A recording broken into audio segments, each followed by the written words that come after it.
Yo, what's going on, guys? It is Squills here, and welcome back to the first episode of Tip Video Tuesday. It is your new favorite series on YouTube, where your favorite YouTuber, me, obviously, gives you any sort of tips to help you improve at Rainbow Six Siege. Today we're going to be starting off with an absolute banger and one that will literally help every single Rainbow Six Siege player on this planet, and that is 5 common sense ways to improve at Siege. Now let's get right into it. Now, what I mean by a common sense tip is something that, it just makes sense. It's not some hidden trick. It's not some sneaky thing that I discovered from watching hours of Pro League, like Coconut Bra. Not saying Coconut Bra tricks are bad, but these are pretty obvious. As soon as I say them, you're going to realize, yeah, that just makes sense. And if you do them, you will get better at Siege. So let's get right into it. Number 1, pick your operator with an idea of how you will use their utility. Now, this is not COD, so when you pick an operator, you usually want to pick it with some idea of how you're going to use their utility within that round. Now, obviously people have crutch operators and operators that will always be useful. Something like a Yana or a Jaeger comes to mind that you will know you'll always get good use out of. But even when you pick these operators, it usually does help to come into the round with a plan of how you're going to use your utility. Where are you going to place your ADSs? Where are you going to place your barbed wire? How are you going to use those Yana clones to help you entry and get into the building rather than just kind of sending it? And a lot of times when you think about the operator that you're going to pick before the round, you can come up with some pretty good ideas, and this will help you to learn how to play your operators, all of them, play them better, and also come up with some pretty cool tricks that you can use to absolutely slam the enemy team with all kinds of different operators. So just give it a little bit of thought before you pick that operator.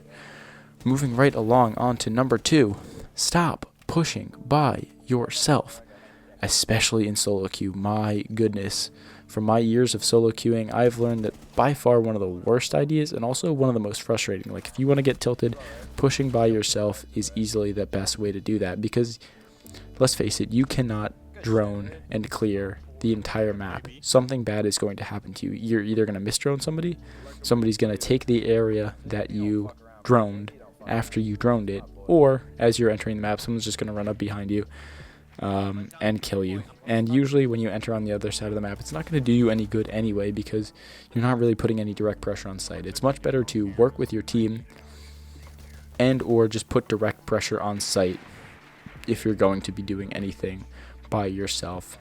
Crouch walking on the other side of the map will work sometimes, but most of the time it's not going to work, and it's just going to piss you off.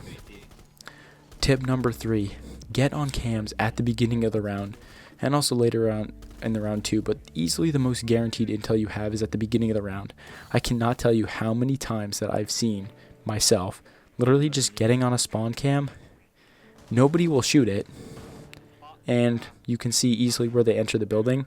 Call that out to your team, and it could be a free pick. The attackers are so vulnerable when they're entering the building, and knowing or at least having some idea of where they're going to enter the building can tell you where the push is coming from, and it could also give you some absolute freebies if some attacker is trying to be a dumbass and try to sneak into the building without shooting the cam.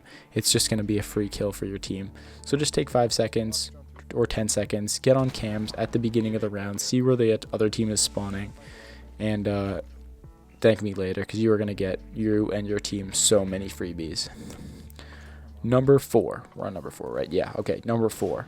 Use both of your drones on attack. It's so unbelievable to me how many people forget that they have 2 drones.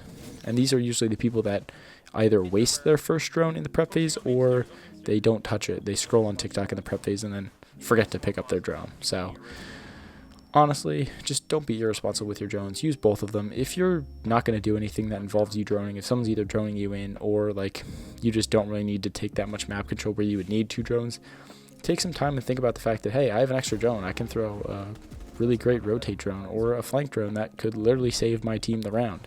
If someone decides to flank, now you have the intel on it, and it turns from your team losing 2 to 3 picks to you getting a free pick on the player that's trying to flank you. So just make sure you know that you have that second that second drone, and even if you know you're not going to use it for anything specific, just throwing it as a flank or a rotate drone can always be super useful, and it's doing nothing for you in your pocket, so literally why not? It's just common sense. And tip number 5, and your final tip to wrap up this video, is stop peeking outside. This includes spawn peeks, okay? There are certain situations when spawn peeks are maybe okay, but especially when you're up in man count or even in man count, any angle that you're holding as a defender that looks outside of the building is like 80% of the time a bad idea. So if you can see the outside, as a rule of thumb, you're probably doing something wrong. Unless you're trying to make an aggressive play and it's necessitated by the situation, honestly, just don't do it. If you can see outside again, it's probably a bad idea. So, yeah, stop. Anyways, guys, that is going to wrap up the video. That was pretty quick. As far as a Squills tip video goes, I usually like to ramble on a lot, but I tried to keep it short and sweet for you guys because, again, these are common sense. I don't need to tell you why a lot of these things are good. You can just figure it out. But regardless, thank you guys for watching Tip Video Tuesday, your new favorite series on YouTube. Be sure to watch out for Full Game Friday, coming out on Friday. I know, I'm so clever. But anyways, without further ado, I'm going to sign off, and I will see you guys in the next video. Peace.